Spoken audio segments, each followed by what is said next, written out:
আলাইকুম গাইস, তোমরা যে যেখানে আছো আশা করি ভালো আছো। আলহামদুলিল্লাহ আমিও তোমাদের দয়ায় ভালো আছি। প্রতিদিনের মতন আজকেও তোমাদের মাঝে রান্নার ভিডিও নিয়ে আসলাম।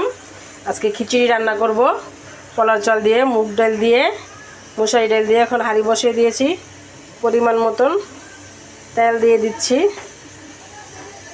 তো তেলটা এখন দিয়ে দিচ্ছি দারচিনি, তেজপাতা, পরিমাণ মতন পেঁয়াজ কুচি দিয়ে এটাকে নেড়ে দিচ্ছি।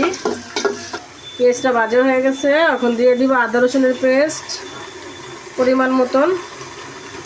এখানে 1.5 কাপ মুসারি ডাল আছে, 1.5 কাপ মুগ ডাল আছে, আগে থেকে দিয়েও পরিষ্কার করে নিয়েছি। এখন ডালটা দিয়ে দিব। 1 কেজি চালের সাথে আমি 2 চামচ হলুদ দিয়ে দিচ্ছি, পরিমাণ মতন লবণ দিয়ে দিচ্ছি, দিয়ে এটাকে ভেজে নিব। দেখো ডালটা ভাজা ভাজা হয়ে গিয়েছে। 1 কেজি চালের সাথে দেখো আমি হাঁড়িতে করে অল্প কিছু কম রাখি পানিটা, 1 হাঁড়ি পুরো দিই না। এই পাতিলটা করে পানি দিলে পুরো 1 কেজি চালের একদম পারফেক্ট হয় এবং তোমার ঝরঝরা হয়। তোমার পানিটা দিয়ে দিচ্ছি।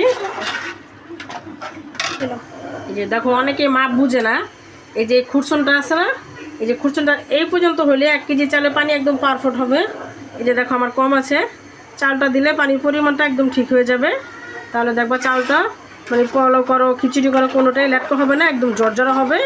ইনশাল্লাহ আমার তো ঝরঝরা হবে, আমি দেখাবো। পানি বলকায় গেছে, যে আগে থেকে চালটা দিয়ে পরিষ্কার করে রেখেছি। এখন এই যে চালটা দিয়ে দিচ্ছি, খিচুড়ির সাথে দিয়ে দিচ্ছি 4-5টা কাঁচামরিচ। এই তো দেখো খিচুড়ির পানিটা শুকিয়ে গিয়েছে, এখন দমে বসিয়ে দিয়েছি 20 মিনিটের জন্য। আর পরিমাণ মতন ঘি দিয়ে দিচ্ছি। যে এই তো দেখো আমার খিচুড়িটা হয়ে গেছে। এই যে দেখো একদম ঝরঝরা হয়েছে, পারফেক্ট মতন হয়েছে। ইনশাল্লাহ যদি তোমাদের ভালো লাগে খিচুড়ি রান্নার রেসিপি যদি ভালো লাগে, লাইক কমেন্ট শেয়ার করো। আল্লাহ হাফেজ।